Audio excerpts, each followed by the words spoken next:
was explaining to us the situation there in Kyrgyzstan, and of course we've learned now as a result of that ethnic violence that a number of people, hundreds and thousands in fact, have moved across into Uzbekistan, and that is where aid is arriving. I want to get some perspective on the aid situation for Amin, Awad, Director of the UN Relief Agency's Division of Emergency Security and Supply. He joins us from Geneva in Switzerland. Thank you, sir, for talking with us. So as we've said, some of this aid has arrived. Tell us what is there and what additional aid is needed in these circumstances.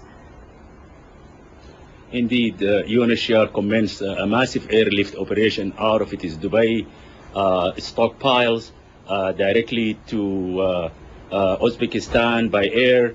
We have a simultaneous operations that about to commence. It's a twin operation. We will have two also Kyrgyzstan where people are affected. In Uzbekistan, we have flights that are carrying goods and relief items much needed for up to 75,000 people, and we hope to sustain an air bridge between Dubai and Uzbekistan. The situation in Kyrgyzstan itself is dire. Southern Kyrgyzstan has never seen such violence. People are on the move in the thousands. Some are bunkered down. Some cannot exit because of security incidents, indiscriminate shooting. Unfortunately, women and children are taking the brunt of this violence. I am happy that the border to Uzbekistan is open and people are able to reach safety. Yes, so I mean, we are hearing very disturbing reports of rape being used in these circumstances. I mean, it's just devastating for the people there, and particularly for those people who are trapped, who want to get out of Kyrgyzstan.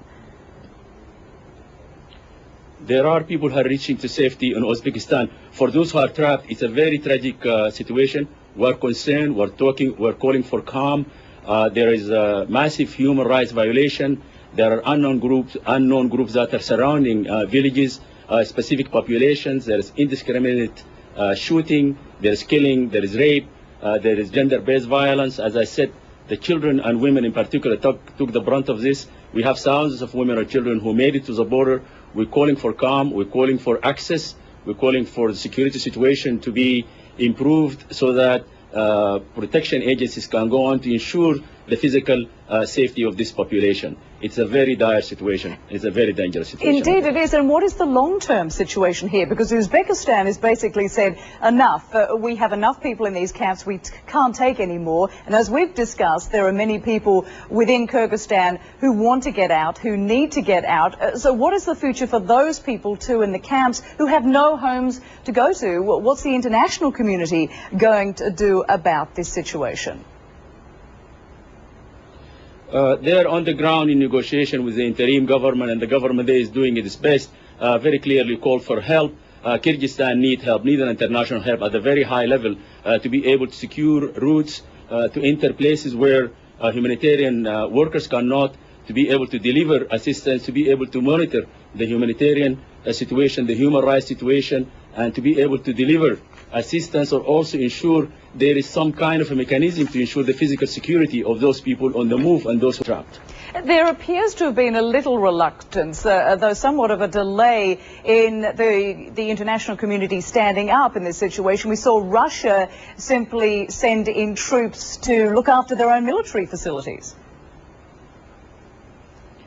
The situation is dire. There is insecurity. Humanitarian agencies also are facing security threats. They're facing uncertainty in some areas. There is a need for physical presence by the government itself, by its forces. Whatever can be done to keep the routes open, to keep the humanitarian convoys and the humanitarian workers safe, to open routes for population to move to safer area. That will be much appreciated and needed now. And therefore, as I said, Kyrgyzstan is in need of help. Kyrgyzstan is in need of international help to ensure the security of its own population, to ensure that assistance is reaching. And we are very grateful for the neighboring Uzbekistan for keeping the border open, allowing some of this population to move to safety. All right, Mr. Amin, Awad, thank you so much for speaking with us on CNN. Appreciate it.